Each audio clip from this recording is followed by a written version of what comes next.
warahmatullahi wabarakatuh. Perkenalkan, nama saya Jaziratul Inayah dari kelas 3B Prodi PAI.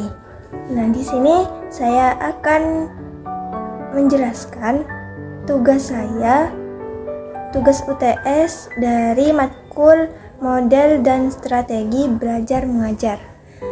Nah, dalam penjelasan kali ini saya akan menjelaskan beberapa model pembelajaran bagi guru untuk peserta didik. Baik, yang pertama yaitu pendahuluan. Dalam dunia pendidikan modern, guru dituntut untuk mampu menerapkan berbagai model pembelajaran yang dapat meningkatkan aktivitas, kreativitas, dan pemahaman peserta didik. Nah, beberapa model pembelajaran tersebut yang relevan dan banyak digunakan saat ini antara lain: yang pertama, project based learning; yang kedua, problem based learning; yang ketiga, cooperative learning; dan yang keempat, discovery learning. Nah, dengan keempat model pembelajaran tersebut diharapkan proses belajar menjadi lebih bermakna, menarik, dan mampu membentuk karakter pada peserta didik. Jadi di sini yang pertama, saya akan menjelaskan model pembelajaran yang pertama, yaitu problem based learning atau PBL. Nah, jadi tokoh dari PBL tersebut yaitu Howard S. Barrow dan John Dewey. Arti dari problem based learning itu sendiri yaitu model pembelajaran yang dimulai dari permasalahan nyata untuk dianalisis dan dipecahkan oleh siswa melalui proses berpikir kritis. Nah, jadi dalam model problem based learning, siswa itu diberi masalah lalu memecahkan masalah itu sendiri. Dan implementasi dalam pembelajaran PAI, yaitu dalam pembelajaran fikih, menyelesaikan kasus perbedaan pendapat fikih, misalnya tentang kodok sholat. Yang kedua, pembelajaran Al-Quran hadis, menganalisis masalah sosial berdasarkan ayat Al-Quran, akidah akhlak, memecahkan masalah moral di lingkungan sekolah. Dan pembelajaran SKI, mengkaji faktor penyebab kemunduran peradaban Islam dan mencari solusinya.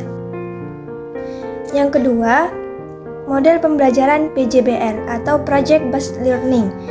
Tokoh dari PJBL ini sendiri yaitu John Dewey dan William dan Kilpatrick.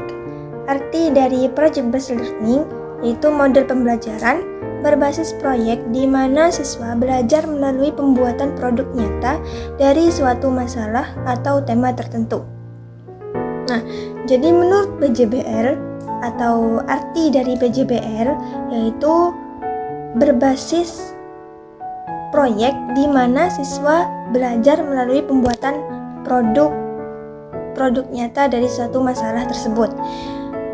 Implementasinya dalam pelajaran PAI yaitu contohnya dalam pembelajaran fikih, siswa membuat video tata cara ibadah, contohnya praktek wudhu atau sholat. Yang kedua, pembelajaran Al-Quran hadis, membuat poster ajakan membaca Al-Quran. Yang ketiga, akidah akhlak, proyek kampanye, mengadakan proyek kampanye atau gerakan jalur di sekolah. Yang terakhir, SKI atau sejarah kebudayaan Islam, pembuatan majalah dinding tentang sejarah perkembangan Islam. Nah, jadi di antara implementasi dalam pembelajaran PAI itu menggunakan atau berbasis proyek semua. Model pembelajaran yang ketiga yaitu model cooperative learning. Cooperative learning dari tokohnya yaitu Robert Slavin, David, dan Roger Johnson.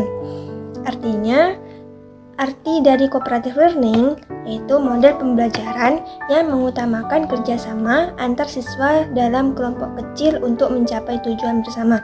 Jadi maksud dari cooperative learning yaitu seperti membuat kelompok kecil dan kelompok tersebut bekerja sama antar siswa untuk mencapai tujuan. Nah, implementasi dalam pembelajaran PAI dalam model cooperative learning itu dalam pembelajaran fikih. Diskusi kelompok dalam memahami hukum ibadah, misal zakat atau puasa.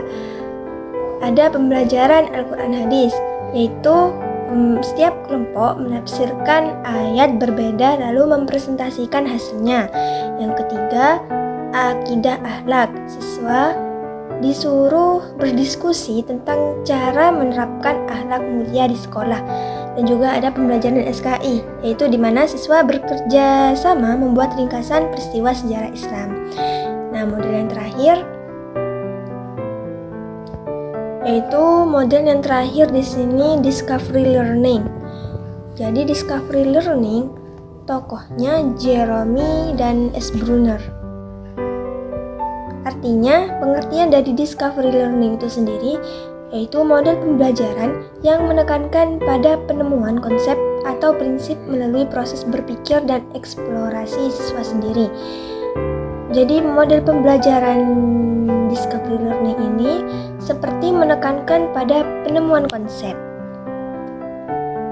dan atau prinsip melalui proses berpikir. Nah, contohnya implementasi dalam pembelajaran PAI. Yang pertama ada pembelajaran fikih. Jadi siswa menemukan hikmah di balik tata cara wudhu atau sholat dengan menganalisis ayat dan hadis.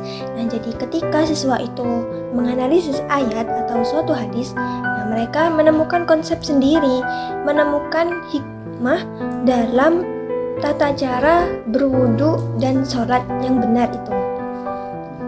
Yang kedua, dalam pembelajaran Al-Quran hadis, siswa menemukan makna kandungan ayat melalui tafsiran Al-Quran. Melalui kegiatan tafsir sederhana. Yang ketiga, akidah akhlak. Jadi siswa mencari contoh perilaku akhlak terpuji dalam kehidupan sehari-hari. Dan pembelajaran terakhir, sejarah kebudayaan Islam. Contohnya siswa menemukan nilai perjuangan tokoh Islam melalui kisah sejarah. Nah, jadi kesimpulannya dalam keempat model pembelajaran tersebut yaitu discovery learning, cooperative learning, project-based learning, dan problem-based learning, yaitu sama-sama berpusat pada siswa dan bertujuan mengembangkan pemahaman, keterampilan, berpikir kritis, kerjasama, serta nilai-nilai karakter. Mungkin cuma itu saja yang dapat saya jelaskan. Apabila ada kesalahan atau kekurangan dalam menjelaskan, saya mohon maaf sebesar-besarnya. Wassalamualaikum warahmatullahi wabarakatuh. Terima kasih.